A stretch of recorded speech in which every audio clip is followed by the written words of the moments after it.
Hello and welcome to the Inner Game of Entrepreneurship podcast. I'm your host, Sarah. We are here in 2026. It is our first episode of the year. I hope you're excited. I hope the year of the fire horse feels like it's off to a momentous start for you, my friends, despite the world being on fire. I hope your world doesn't feel like it's on fire. How about that? What I want to talk about today is what I'm calling in my mind the post planning gap, which I think a lot of us are in. So if you are like me and all my clients, my folks, we love that end of year wrap up, goal setting. If you came to Mush Week, we did all of this work on planning the year ahead, thinking about what we want this year to be, our word of the year, our intention of the year, what we want to do this year, what we want to achieve this year. So it's January, right? I wrote this episode yesterday on the first Monday of the year. The first day it felt like, okay, it's coming out of the mush. We're easing back into something like a regular flow of the year. It's Tuesday today, but early in the first week of the year. And you probably have some goals for your business. So maybe those goals are like you want to have your first multi six-figure year, or this is the year you're going to hire a team, or you want to 10x your audience and grow your audience online, grow your following. And if you're serious about those goals, you're probably thinking about what you need to do in order to hit them. But the problem is that you can know exactly what to do and still not do it. Hello, somebody. Let me know if you know anything about that. I know a little something about that. Most of us know exactly what to do and don't do it. Most of us don't have a knowledge problem when it comes to the steps we would need to take to achieve a goal. I have a fitness background, and so I think about this in fitness terms frequently, and I'm sure top of the year, many people have like fitness related goals or know people who have fitness related goals. We're all inundated with ads for fitness related goals, right? Most of us don't struggle with things related to fitness because we don't know what to do or we can't find information on what to do. You could go online and go anywhere to like download a workout plan. There's what to do, like pick up this thing at this weight this many times and put it down. What to do. We can have all of the information on what to do. But if we're not doing it, there's a reason that we're not doing it. It has nothing to do with not knowing what to do. And for a lot of us, we can know what to do. We can feel fired up and determined because of the time of the year or because we got together with other people and we made a vision board and we feel really fired up to do the new thing. And we'll do it for a while and then it falls apart, trickles away.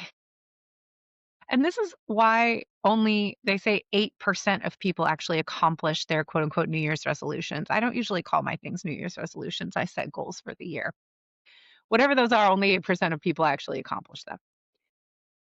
Because it turns out that trying to change the things you do isn't the easiest first step most of the time. Changing the things you do are actually kind of a downstream effect of changing at a higher internal level first. Inner work first. And as a coach, as somebody who's been coaching, teaching, training people in some way for more than 20 years, but as a business coach and a life coach for 10 years, I'm a little bit of an expert on helping people reach their goals, including myself. I am one of those 8% of people. I almost always hit every single goal I set for a year. So I'm going to talk a little bit about how you can be in that 8% at the end of this year, how you can be a person who actually achieves the goals that you set out to achieve this year. So you may have heard of the framework have, do, be, or be, do, have, right? This is an easy one to start with.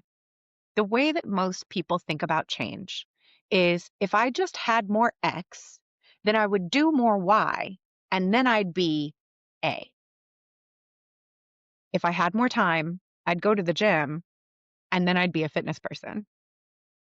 If I had more clients, I'd make more money, and then I'd be a CEO. If I had more time, then I'd make more content and then I'd be a content creator. But that's actually not how things really work most of the time. What's much more effective is be, do, have. If I decide I'm a fitness person, then obviously I'm going to go to the gym and then I'm going to get stronger. If I decide I'm a content creator and that's who I am, then naturally I'm going to make content and then I will have more followers. If I decide I am a CEO, then naturally I'm going to show up. I'm going to make tough decisions. I'm going to lead my company forward. I'm going to invest in myself and my business. I'm going to, you know, face obstacles head on in order to keep moving toward my goals. And then I'll reach my revenue goals. When we only focus on what we want to get, right? I want a multi six-figure year. Okay, great. How are you going to get there? What are you going to do? Right? That's usually where we go. And then we focus on what we're going to do, but we neglect who we're being. Or worse, we think that when we get what we want or when we do new behaviors, that's going to change our concept of who we are. And when we do that, we are setting ourselves up to crash and burn before February 1st. When we really think in the world about people who have had sudden success and it destroys them, a lot of people talk about hitting a goal, getting the thing where they're like, oh, I got everything I ever wanted and I was crushed because I realized that I thought that when I got this thing, I was going to feel differently about myself. I was going to feel more successful. I was going to feel capable. I was going to feel worthy. And then I got the thing and I was still just me inside. And that topples people. And we don't want that to happen to you. We don't want that to happen to us. So in business, what this kind of looks like is I'm going to give some examples, right? Some common business situations. You decide you're going to raise your prices. This is the year. I'm finally raising my prices. I know my work is worth way more than I'm charging for it. People are getting a ton of value out of what I'm doing. I haven't raised my prices in years. This is the year. I'm changing my prices. So you update all your packages, you're ready to go. And then you get your first lead of the year. And they say, okay, how much does it cost? You send them the new number. And if they hesitate, or they ask for a payment plan, or they go, whoa, that's more than I expected to pay. And immediately you're like, well, actually, I could do a discount for you, or I could just give you the old price just this once. You start over explaining, you're justifying. Maybe you're like, oh, I'm going to throw in a bunch of bonuses to like make it worth it for them. There's a mismatch.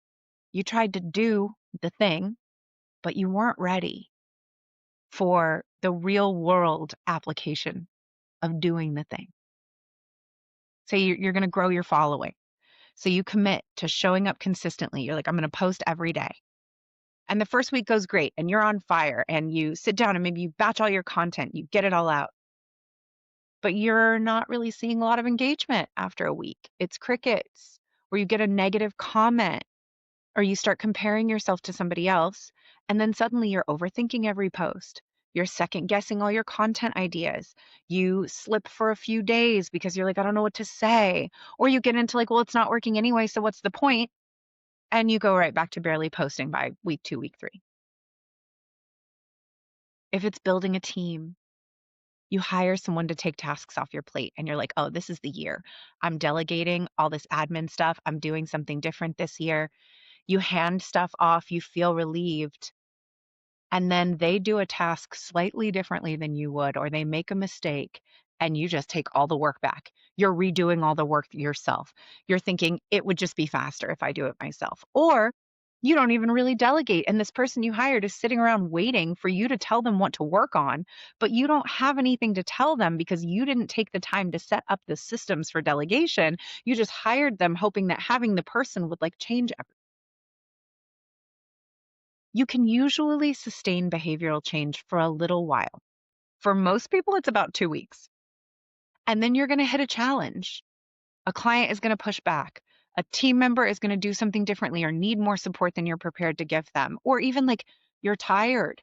You go through something hard in your personal life and you just slip right back into your old way of doing things.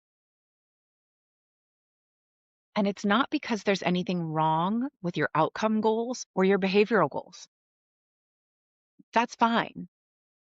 But it's really hard to change our behavior without addressing who we're being when we try to do the behavior. If you've been around for a while, you've probably heard me use my favorite quote: you can't outperform your self concept. That is what most of us are struggling with when we set outcome goals or behavioral goals without addressing what's going on inside us, without addressing what's underneath. There's a change model that's taught in NLP. It's called the logical levels. It was created by a guy named Robert Dilts. And I love this model because I think it's really true. It suggests that there are 6 levels of change. The first base level, it's usually presented like a pyramid. The bottom level is environment. Where and when is the behavior done?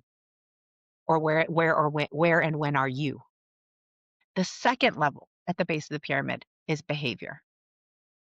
The third level is capabilities, how you do it, what your skills are. The fourth level, beliefs and values. Why do you do it? What do you believe? Why is it important? Level 5 is identity, who you are. And level 6 is your purpose and your larger mission. So most people try to change at level 2, maybe level 1, right? In AA type language, when you're trying to just change at the environmental level, they call it pulling a geographic, right? So you're like, okay, I'm drinking a lot or I'm doing drugs and my life has become unmanageable. I'm going to move to New York. And if I move there, then everything will be different. And then I will be different because I'm in a new environment. And then you get there and maybe it's novel for a little while, but then when the novelty wears off, you're still just you and you have all your same problems and you're like, oh shit, that didn't actually work. You cannot just change the environment and expect it to change you. But behavior is right there alongside one of the lowest levels on the pyramid. When you change at the higher levels of the pyramid, when you change at the identity level and the beliefs and values level, right? You get clear on your purpose, which should help you lock into a new identity. This is who I am. This is like my purpose and my mission, who I need to be the person aligned with my purpose. What I believe, that's going to change everything. It flows down the pyramid. It's trickle down changeonomics. And it makes those lower levels automatic. When you change at the identity level, behaviors just happen, right? If who you are is a smoker, that's your identity. That's how you think of yourself. I'm a smoker. I've been a smoker my whole life. I've been a smoker since I'm a teenager. I'm a smoker. Your beliefs are that smoking is fine. It is an acceptable behavior. It's totally okay. It doesn't hurt anybody, whatever it is you believe about smoking. And so then the behavior is when all the smokers go outside, you get up, you get your coat, and you go outside. I can tell you as a non-smoker who's pretty much always been a non-smoker, when people get their jacket to go outside and have a cigarette, if it's cold outside especially, I'm not going. Why would I go out there? I'm going to be right here where it's warm and cozy, sipping on my beverage, waiting for y'all to come back. I'm not going out there. They have their own secret society, the smokers, and they're talking about things and they're having whatever it is they have out there. Good for them. But for me, right, it's not my identity. It's not aligned. So if you want to stop smoking, but you think of yourself as a smoker, then when everyone gets their coat to go outside, you're fighting with yourself not to go. It's so hard not to go. The behavior doesn't feel congruous to who you are. If you haven't changed your beliefs yet and you still think smoking is fine, it's not a big deal, it doesn't hurt anybody, what's the harm in it? That's my belief about it. It's a lot harder to change. But if you changed at the belief level, if you were like, smoking is actually really harmful to me, to my family, to the planet, to the environment. I'm not picking on smokers, guys. This is just like an easy example. But you changed at that level. Your belief about it is, it's actually not okay. Every time I smoke, I'm taking time away from my children that I get to have with them on earth. That is not acceptable to me. Changing the behavior is easier when you don't believe the behavior is acceptable. When you try to change your behavior without changing your identity, it feels incongruous. It feels incoherent. Your performance is out of alignment with your self-concept. So you're constantly fighting yourself. Like there's two versions of you arguing about every decision. So everything feels weighty, trying to do the behaviors without internal upgrades. You exhaust yourself, but it's not even from the actual work, it's from the internal battle around every single decision. Every time you want to try to do the new thing, you might have a physical reaction, right? Your body, your stomach drops. You feel anxious. You're suddenly tired. You're spacey. You want to retreat. You start to shut down. Or you logically know what you should do, but you emotionally can't make yourself do it. You come up with a million reasons why you can't. You're sad today. It's hard. You are stressed out about something else. There's too many distractions. Somebody else needs your help. Or like there's this constant low grade guilt or shame or fear that's always running because you feel like people must know that you're not really capable of creating the results you say you want. Or, right, like with the smoking thing, a lot of people don't tell their friends they're quitting smoking because they want to be able to go outside and have a cigarette. Once you tell your friends, guys, I'm quitting, then when everyone gets up to go have a cigarette, your friends are looking at you like, are you going to go or are you not going to go? If you grab your jacket to go, your friends are going to be like, hey, what are you doing? So you have this constant low grade internal, like people are judging me. People are looking at me. People know that I'm not capable of this change. So you feel like a fraud, like you're trying to be someone you're not. It takes so much emotional energy to maintain the new behavior because the new behavior doesn't feel natural. It doesn't feel like who you are. It feels like a performance, like something you're putting on, not something that is a natural effect of who you know yourself to be. And so the shortcut is to do identity work, is to change at the identity level first. When you change, when you do identity work, you change at the level of who you are, who you're being. And when you change who you're being, the decisions about what you should do flow from that identity. They become automatic. So going back to some of our examples, right, with pricing, your old identity around money, around worth might have been people don't value me. I'm not a person who can charge a lot of money. I can't charge 5K for my packages. That's too much. No one's going to pay that. If I charge 5K, I'm going to have to give 10K worth of service to justify that price. I'm starting to overpack it. I'm giving too much time. I'm giving too much work. I'm burning myself out trying to justify my pricing because I'm worried that people are going to say it's not worth it. I have a worthiness wound. I don't feel worth. But when you shift at the identity level, right? Maybe your upgraded identity is I'm a high value service provider. I'm a premium service provider. Then it's like, well, of course my package is 5K. Look at the transformation my work provides. My work is high value. My work is premium. That's who I am. That's what I do. The price is the price. If you think of yourself as a high value service provider, a premium service provider, it would never occur to you to lower your prices for someone who says they can't afford it. You're just like, well, that's okay. Go somewhere else. Somebody wants this at this price. I can't I can't downgrade the price of the work because the work is high value and my work is premium, and that's just what it is. When it comes to delegation, if your old identity is rooted in control and like no one ever works as hard as me, no one lives up to my standards, no one's going to be able to do as good a job as me, or I just have to do everything on my own because it would take so much longer to explain to someone how to do it than it would be just to do it myself, or I really want someone to do this for me, but I don't want to invest as much as it would cost to get an expert. Nobody that I can afford is going to live up to my standards. That's not going to work. I can't afford to get the kind of help I need. But when you shift into the identity of CEO, I'm the CEO of the company. Why would I be in the mailroom? Why would I be answering the admin emails? Why would I be designing the website? It doesn't make sense for me as the CEO to be doing tasks that aren't moving the needle forward in the business. It doesn't make sense for me as the CEO to do tasks that don't add to our bottom line, tasks that aren't directly improving the whole company. That just is out of alignment. As the CEO of the company, I don't do the lowest value tasks in the company because really, when you do the math, my hourly rate, my value to the company is way over here. Why would I be doing a $10 an hour, $20 an hour, $15 an hour task? Doesn't make sense. It doesn't make sense. It's out of congruence with the identity.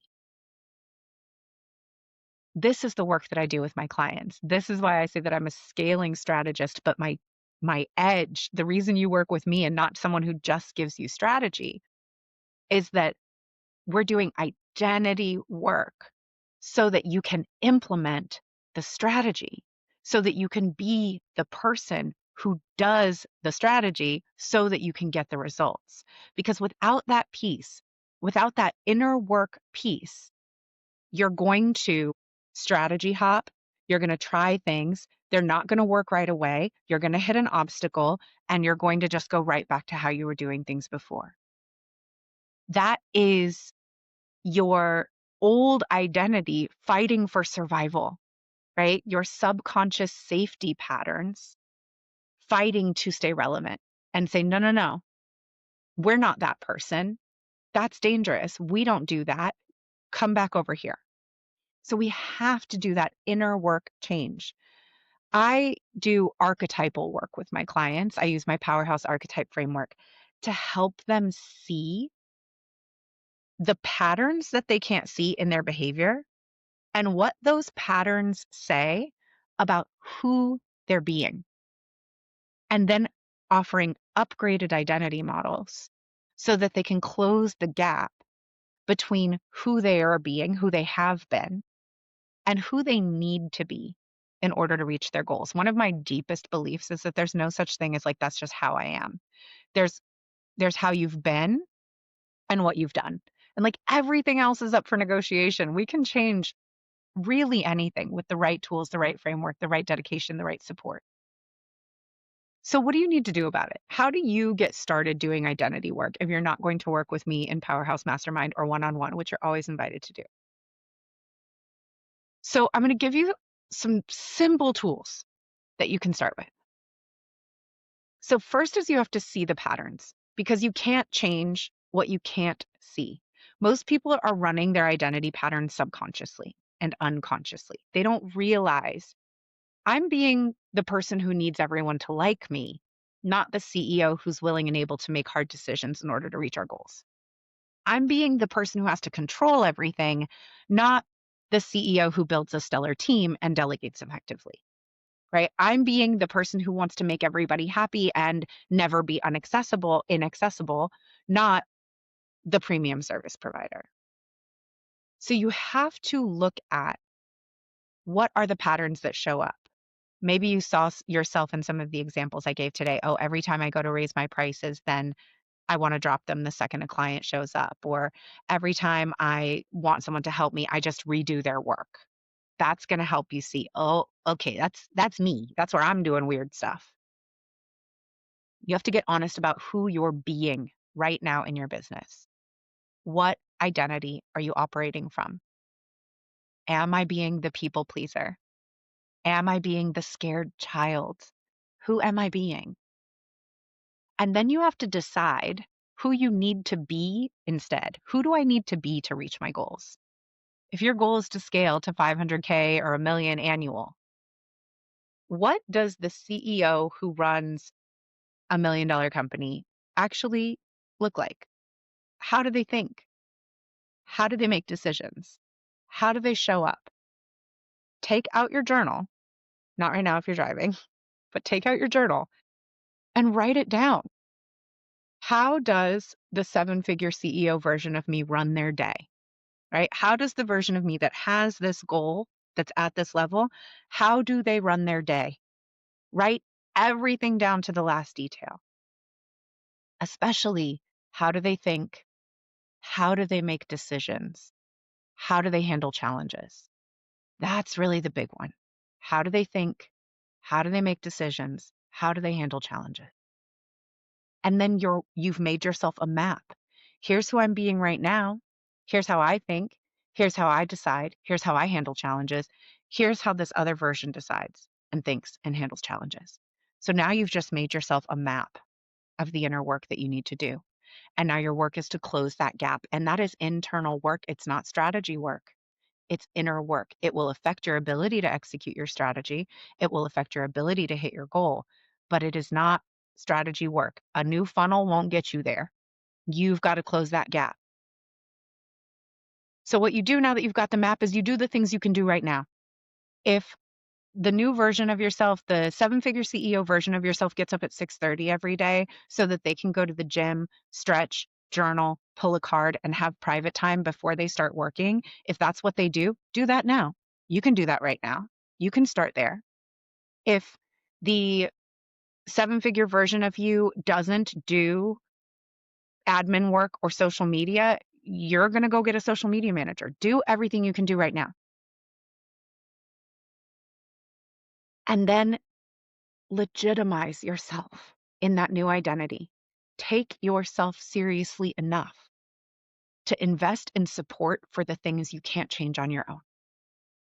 Working through the fear, the need for approval, the control patterns, the money issues, the nervous system regulation, whatever is driving that old identity, your subconscious safety patterns, the old identity that fights to protect itself. You need to do the inner work to become those things. Going back to that pyramid, right? Your purpose.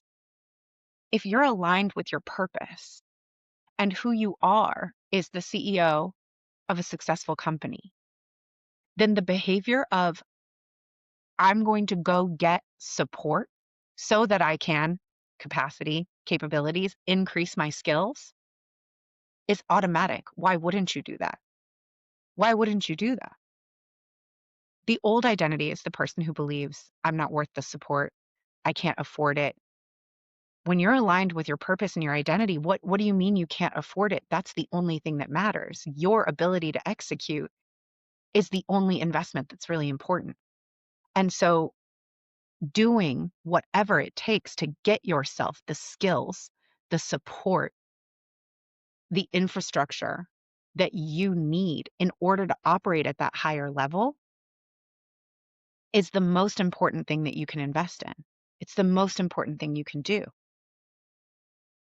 Being honest that in order to be this person, I have a capabilities gap that's going to prevent me from executing the behaviors. That's CEO level thinking, right? That is integral thinking. That is a high degree of personal integrity. I need to be the kind of person who can handle this kind of challenge. And right now I'm not. So let me go get those skills. Doesn't matter how much it costs. Doesn't matter how long it takes. I'm going to go get them because my core self, I am legitimizing my purpose. I'm legitimizing my identity. I'm legitimizing my goals. This is real to me. By investing in what it's going to take to be the person who can execute on the strategy and sustain and maintain your results, you have to legitimize your goals as valid. That's baseline. So you go get the help for the things that you're like, I cannot do that on my own. There's no shame in that, right? If you need EMDR, if you need therapy, if you need a coach, if you need someone to teach you ads, if you need someone to teach you a business skill, if you need to hire somebody, whatever it takes, there's no shame. And not only is there no shame in it, it shows a dedication to excellence. Your willingness to point out, I have a skill gap here, let me go fill it, shows that you really fuck with yourself and that you really believe in your ability to become the person who reaches your goals. And when you do that, you can start to step into that new identity. When you encounter a challenge, you go, wait a minute, I had made a list. How does the seven-figure CEO version of me, how does the version of me who has this goal, how did they make decisions? How do they encounter challenges? Let me check. Okay, let me practice. Let me practice anchoring in and acting from that identity. Because when you are that person, the behaviors become automatic. So that's where I'm going to leave this for today. I hope that this was helpful. If you do this exercise and it's helpful for you, tell me all about it. I would love to hear. You can always email me, intuitiveedgecoaching@gmail.com. And if you are on Instagram, there is a new Instagram for this podcast, Inner Game of Entrepreneurship on Instagram. So go follow that Instagram and you can DM me there. You can leave comments there. You can let me know if this episode was helpful for you. And if you're curious about where you are leaking profit, energy, systems, revenue, focus in your business, where you are the bottleneck in your business growth, I have a CEO audit I created that shows you exactly that. It's 27 bucks. The link is in the show notes. It's a very cool thing. It is a smart sheet in Google. It's very simple. It's, I believe, 7 categories that have 5 questions each. You rank yourself on a scale of 1 to 5, and this thing is going to break down for you. Here's where you're leaking time, profit, focus, energy, systems. Here are the gaps. Here's exactly what you need to do. It gives you customized journal prompts based on where you're at, and it makes suggested next steps. That's available all the time. So I will link that in the show notes. That's a great thing to do at the top of the year because it will give you a roadmap of exactly what you need to focus on in order to close up those gaps and reach your goals in 2026. Thank you so much for being here with me. Cheers to another year. Love y'all so much. Okay, love you. Bye.